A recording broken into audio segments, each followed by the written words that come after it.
भक्त अच्छे लगते हैं, या फिर नृत्य करते हुए भक्त अच्छे लगते हैं, खड़े हुए अच्छे ही लगते हैं डंडे के भांति। तो आप बैठे या फिर अभी भजन होगा तो नृत्य करना।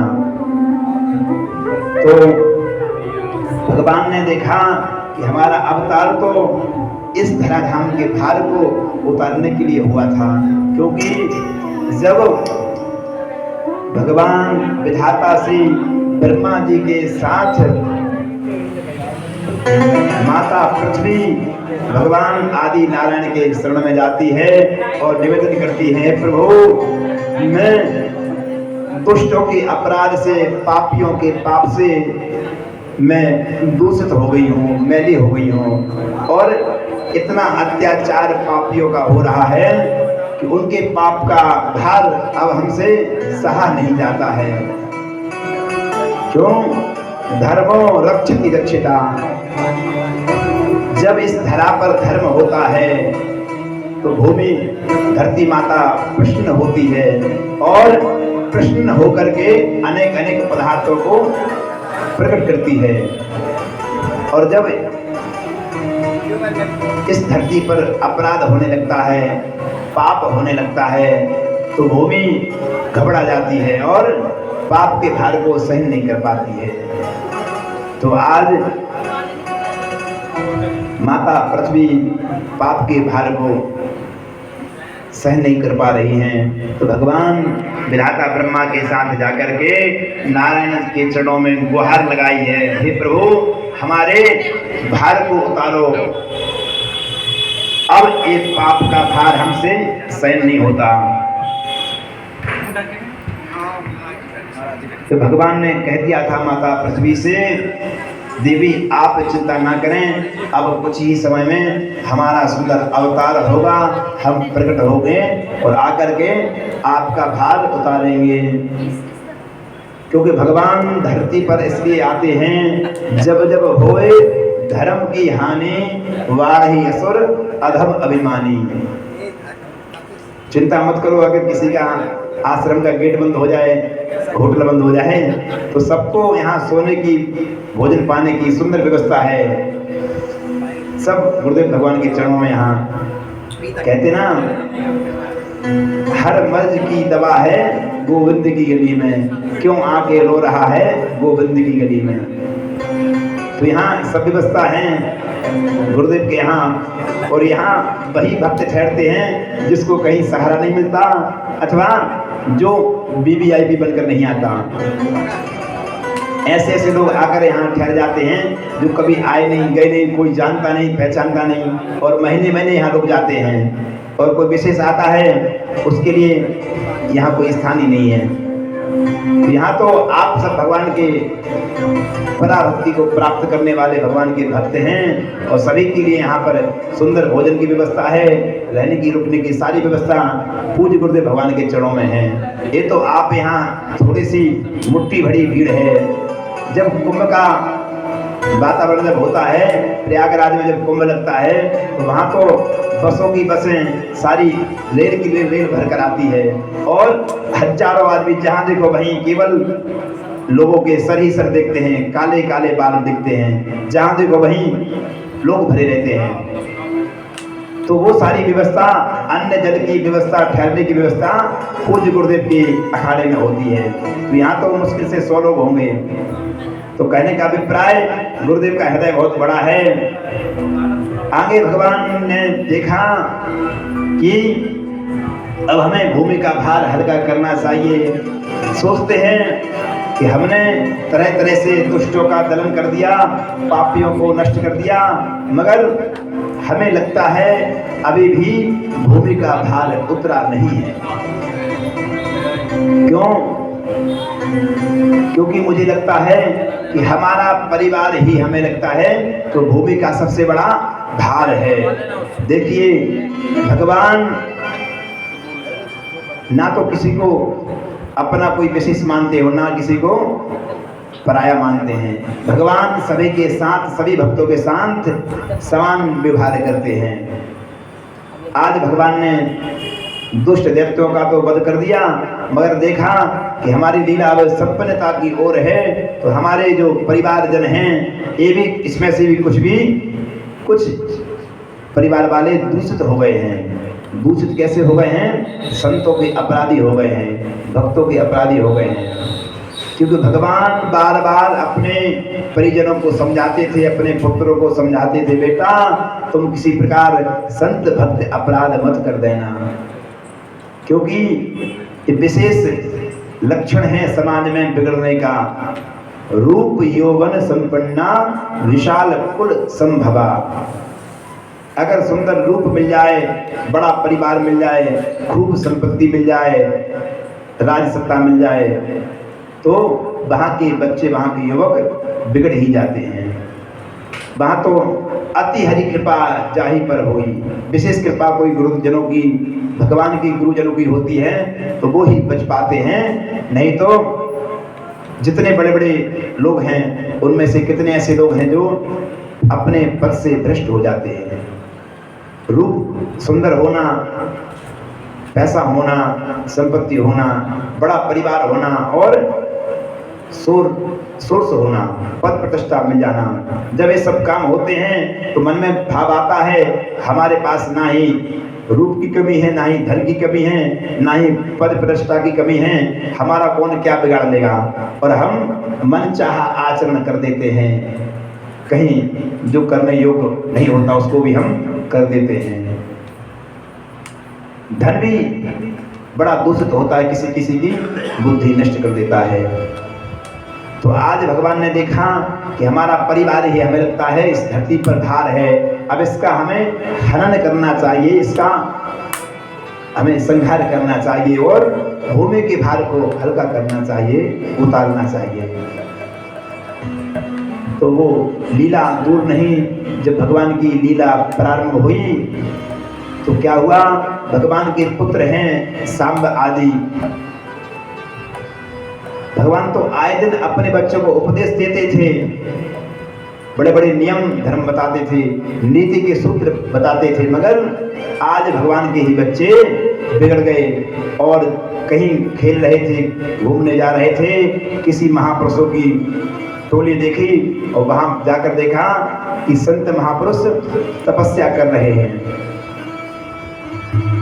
भजन कर रहे हैं। तो बच्चों ने क्या करा, एक सांब नाम का भगवान का पुत्र था, उस पुत्र के लिए साड़ी पहना करके और उसके पेट में कपड़े की पोटली बांध करके मानो ऐसे बना दिया जैसे कोई गर्भधारिणी स्त्री हो। और परिहास में कहते हैं चलो भैया हम जाकर पूछते हैं इन संतों से, इनकी हम जरा परीक्षा लेते हैं। क्यों? हमारे पिताजी आए दिन हमें समझाते हैं कि संत बड़े त्रिकालदर्शी होते हैं, भगवान स्वरूप होते हैं, अंतर्यामी होते हैं, बिन बताए सब कुछ जान जाते हैं। अब गुरुदेव भगवान हैं, हम लोग कहीं बाहर भी होते हैं और अगर कुछ काम कोई गलती अगर हो जाए तो गुरुदेव का यहीं से फोन पहुंच जाता है, अरे तुम ऐसा क्यों कर रहे हो, तुमने आज ऐसा काम क्यों करा है।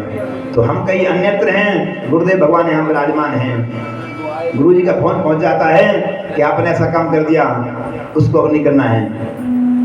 एक समय हमारे पंडित जी ब्रजबिहारी जी गोपाल जी की सेवा कर रहे थे और गुरुदेव भगवान नासिक कुंभ में थे, हम भी गुरुदेव के चरणों में थे। तो यहाँ पंडित जी ने सोचा ठाकुर जी को, गोपाल जी को खूब चमका दें, खूब रगड़ दें, तो खूब नींबू रगड़ दिया गोपाल जी के ऊपर। अब यहाँ सेवा की है, गुरुदेव को नासिक कुंभ में पता चल गया, 2015 की बात है, 14 की बात है।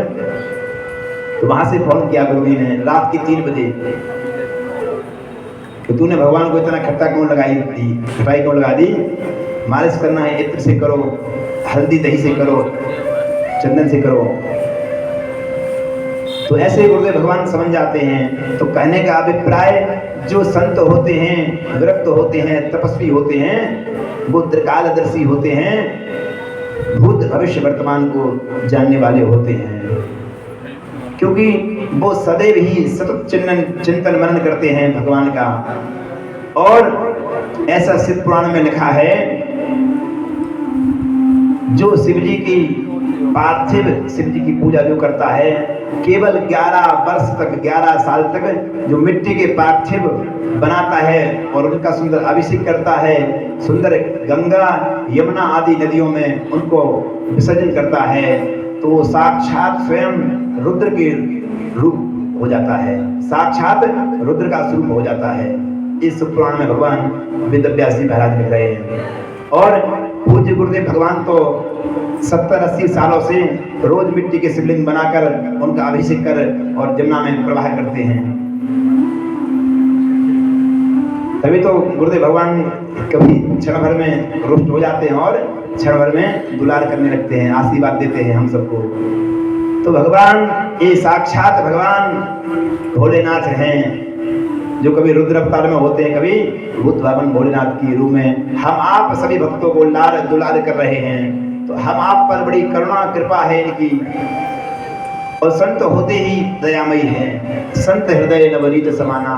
आज भगवान ने जब बार बार बच्चों को समझाया तो बच्चे कहते हैं पिताजी रोज संतों की महिमा गाते हैं, आज हम संतों का परीक्षण कर ही लेते हैं। जैसे ही संतों का परीक्षण करने का प्रयास किया, बच्चे को साड़ी पहनाई, बहू बनाकर गर्भ स्त्री बना करके संतों के सामने खड़ा कर दिया। कहा महाराज आपके चरणों में प्रणाम, जरा बताएं हमारी इस नई बहू के यहाँ बेटा होगा अथवा बेटी। संत भजन में मग्न थे, कोई बोले नहीं। जब बार बार भगवान के बालक कहने लगे बताइए महाराज जी, बताइए महात्मा जी, और जब किसी संत ने कोई आदर उत्तर नहीं दिया, क्यों? क्योंकि सभी को पता है कि भगवान के पुत्र हैं और भगवान के लिए सब तपस्या कर रहे हैं, भगवान को सब सुवर रहे हैं। तो सोचा चलो जाने दो। मगर जब बार बार वो भगवान के पुत्र ही कहने लगे पिताजी तो ऐसे ही हैं, बूढ़े हो गए हैं, सटिया गए हमारे पिताजी, जो बार बार संतों का गुणानुवाद करते रहते हैं, ये कोई त्रिकालदर्शी नहीं होती, ये कुछ नहीं जानते, ये तो बस ऐसे ही हैं, जटाजूट बढ़ा लिए और धोती जमा कर बैठ गए। अब तो उन ऋषियों में महाराज दुर्वासा बैठे हुए थे और दुर्वासा जी को बड़ा कोप आया, क्रोध आया और कहने लगे अरे मूर्ख बालकों, सट बालकों, हम तो तुम्हें बस केवल इसलिए छोड़ रहे थे कि तुम भगवान द्वारकाधीश के पुत्र हो, अंश हो, मगर तुम अब इस धरा पर रहने के पात्र नहीं हो। तुम जो हमारे सामने बहू को लेकर आए हो, इस बहू के उधर से एक लोहे का मूसल पैदा होगा और वही मूसल तुम्हारी सारी यदुवंश को नष्ट कर देगा। रोष में आकर महाराज दुर्वासा ने श्राप दे दिया। अब तो वह बालक घबराए और जैसे ही किनारे जाकर उस बालक का जो वस्त्र था वो हटाया, साड़ी हटाई, वस्त्र उतारे तो देखा कि कपड़े के पोटली पेट में बांधी थी, दिखाने के लिए लगे कि जैसे बच्चा पल रहा है, और वही कपड़े की पोटली ही लोहे का मूसल बन गई। अब सभी ब्रजवासी घबराए भगवान के पास तो जा नहीं सकते, क्योंकि सबको डर लग रहा है कि हमें पिताजी आए दिन नित्य प्रति समझाते थे कि बेटा संतों का अपराध मत करना, क्योंकि भगवान की प्रतिज्ञा है कि आप चाहे विष पान कर लें, अग्नि में कूद जाएं, तो मैं आपको उस विष की असर से अलग कर दूंगा, अग्नि से बचा लूंगा, मगर भक्तों की उस अपराध रूपी रोष से हम कभी नहीं बचा सकते। और तो और भगवान ने कहा है कि अगर हमारा अपना स्वयं की ये दोनों बाहु है, इन बाहु में से कोई एक बाहु अगर भगवान संतों का अपराध करती है, हमारा स्वयं का हाथ अगर भगवान का भक्तों का अपराध करता है, तो हम अपने हाथ को भी नहीं रखेंगे, उस हाथ को भी वहां से काट देते हैं। तो भगवान अपने भक्तों के लिए कितने तल्लीन है सेवा में। तभी तो ये श्रीधाम वृंदावन में लाखों की भीड़ लग रही है। अगर वो कृपा करुणा नहीं करते होते तो कौन आता? हम आप यहाँ आते, वास करते, भगवान के चरणों में नृत्य करते, दर्शन करते। तो ये उनकी करुणा कृपा ही है जो उनके चरणों में रोज लाखों की तादाद में भक्त आते रहते हैं। आज भगवान के पास ना जाकर भगवान के पुत्र अपने बाबा वसुदेव जी के पास गए, कहा बाबा बाबा हमसे एक बहुत बड़ा अपराध हो गया, संतों का अपराध हो गया, अनादर हो गया। और सारी जब प्रथा कथा जब बताई तो वासुदेव जी ने कहा, सोचा कि बच्चे घबराए हुए हैं, कहा कोई बात नहीं, आप ऐसा करो, किसी से कहना मत, आप जा करके इस पिंड को, लोहे की मूसल को पीस करके समुद्र में बहा दो।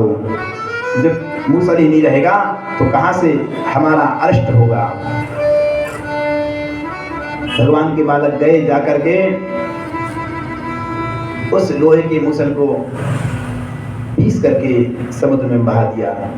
अंत में एक छोटा सा सुई की जैसी नुकील बची, उसको भी जल में फेंक दिया। अब क्या लीला घटित हुई कि जो समुद्र में मूसल को पीस करके जो भूसी भाई थी, उसी भूसी से एरका नाम की घास उत्पन्न हो गई। और यहाँ द्वारका वासियों का कैसे घटना घटित हो रही है। चाको प्रभु दारुण दुख देही, ताकि मति पहले हर लेही। जब भगवान जिस पर अपना कोप करना चाहते हैं, उसकी मति पहले भगवान हर लेते हैं। क्योंकि कोना काऊ सुख दुख कर दाता, निज कृत कर्म भोग सब भ्राता। अपने ही कर्म से सब भोगते हैं।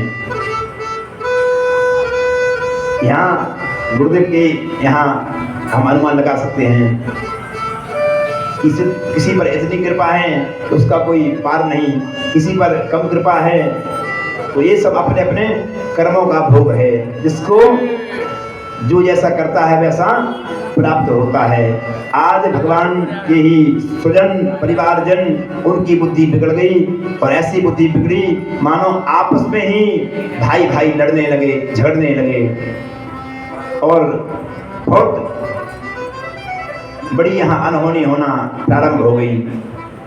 अब तो आपस में ही यदुवंशी लड़ रहे हैं, झगड़ रहे हैं। तलवार खड़क उठी, धनुष बाण चलने लगे और युद्ध होने लगा। मारकाट होना प्रारंभ हो गई। यदुवंशियों का अपने आप में ही लड़ रहे हैं, भाई भाई आपस में लड़ रहे हैं।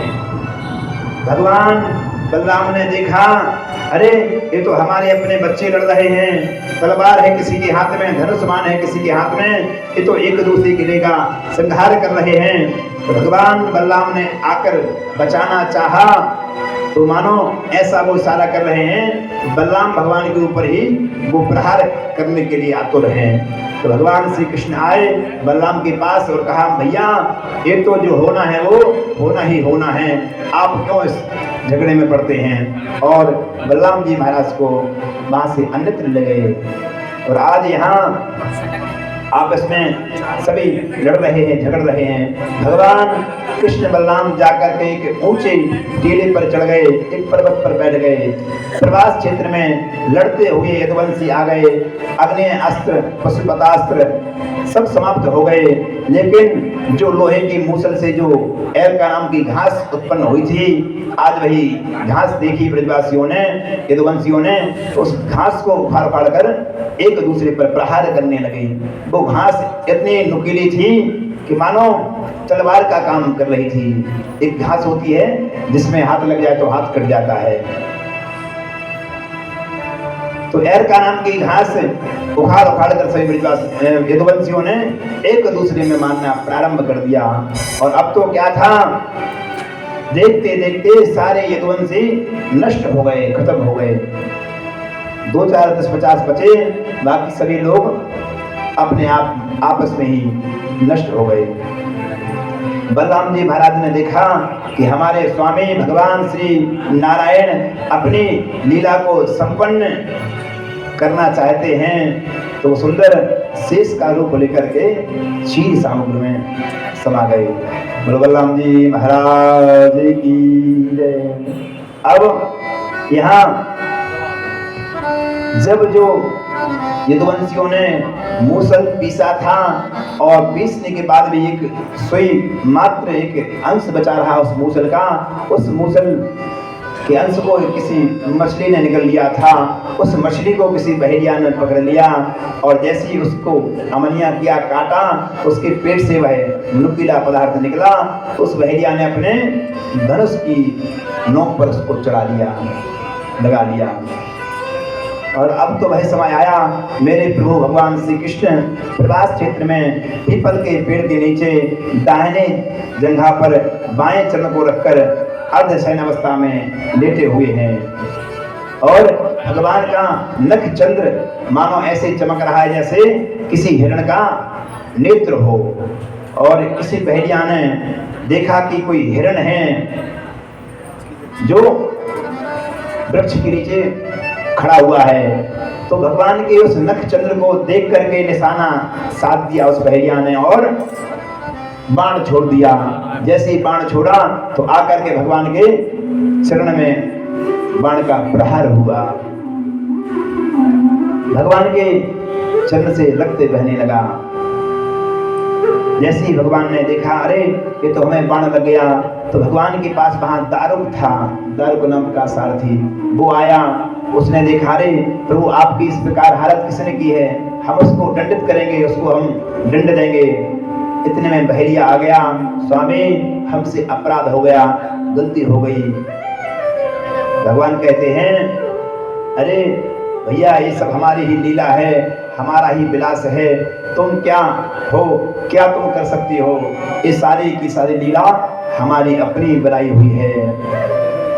इतने में अर्जुन भी आ जाते हैं। अर्जुन से कहा भगवान ने, अर्जुन आप गांडीवधारी हैं, आप जाकर द्वारका जाएं और वहां पर जो भी हमारे 10-25 द्वारकावासी बचे हुए हैं, रानियां बची हुई हैं, उनको लेकर के श्री राधा रानी की शरण में सीधा वृंदावन में आप छोड़ आए, क्योंकि आप गांडीवधारी हैं, आप बलिष्ठ हैं। अब यहाँ क्या लीला थी, भगवान के आदेश अनुसार श्री अर्जुन जी महाराज गए और भगवान की रानियों को लिया, लेकर के जैसे ही मथुरा वृंदावन आ रहे थे तो बीच में ही भगवान ने ही भीड़ों का रूप धारण करके गोपियों को, उन रानियों को लूट लिया।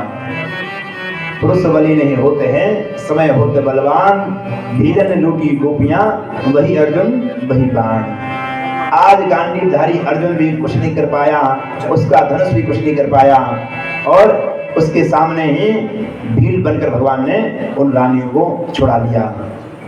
अब अर्जुन भी हताश, निराश, उदास होकर के भगवान के पास चला गया। हे प्रभु ये कैसी लीला है आपकी, आज हमारे बाण क्यों नहीं चलते, हाथ क्यों नहीं काम करते, और वो भीड़ हमसे युद्ध करने आए, हम उनसे युद्ध नहीं कर सके, हम पराजय को प्राप्त हुए, ये क्या है। भगवान ने कहा अर्जुन आपके मन में गुमान था, अभिमान था कि हम गांडीवधारी हैं, और हमारा जो भक्त होता है, जिस भक्त पर हम कृपा करना चाहते हैं तो उसके अभिमान को हम नष्ट कर देते हैं।